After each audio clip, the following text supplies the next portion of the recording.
The boat was truly not tested until we hit the heavy weather outside of Moorhead City on Friday night. That was the first time in my experience that she really was tested. The autopilot was a tragic story.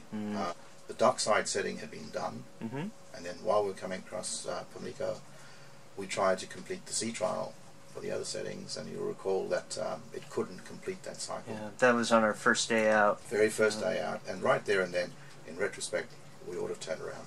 But I guess we had a weather window, and we just pushed for the weather window and kept going, and so consequently, we had a hand steer the entire 630 nautical miles, which is very demanding, and the weather conditions we were in, because the boat was rounding up a bit when the gusts came on, so you were fighting the helm.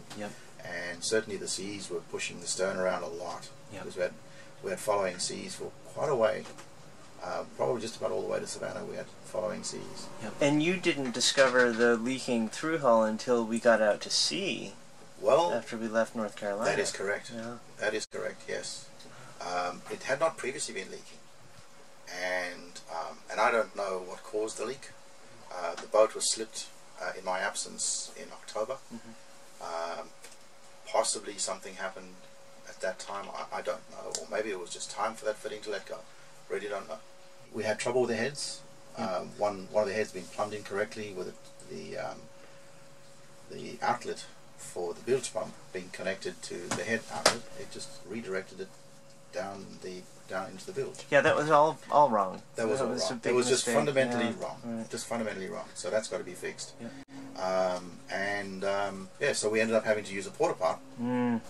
We eventually decided to go to Georgia and go to a boatyard to have the seacock replaced. And how was that? The sling marks that I'd put on the gunnels were gone, and I really was at a loss as to where they should put the slings. We had the aft sling too far aft, and there's a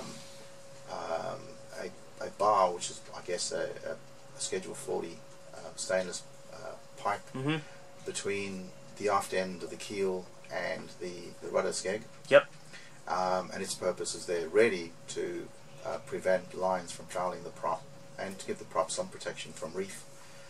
Certainly its purpose is not for the lifting of the boat, which is what we tried to do inadvertently, and it let go when we were lifted a little way out the water, so we came down with a great big splash, and oh, my heart just sank. I just thought, oh boy, I bet we've done something to the shaft. Mine did too. That was the first thing I thought. We'd done something to the shaft.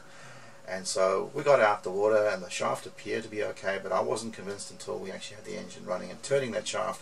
I thought, if we feel a vibration, we'll know we've put the shaft out of kilter. Made a pretty good splash. I fell down. Mind you, on the way down Friday night, we made some pretty good splashes down those waves too. Enough, in fact, to stir up the fuel in the diesel tanks. Yeah, and at one point so the engine we clogged up out. the Raycor filter. And fortunately, there's a double filter line on this boat, which was great, and we were able to very quickly, thanks to your help, to quickly make a filter change at sea, and got it going again. But I'm thinking very seriously that I should have the fuel polished while we're here, because we're going on quite an extended cruise from here, and we're crossing the current going across, where there's typically quite a chop. The Gulf Stream. The Gulf Stream, yes, and last thing we need is to stir that up again and find something, plug up more filters, or worse, if it gets past a filter, which shouldn't, but anyway, so that's one of the things I got on my list, is to investigate polishing the fuel.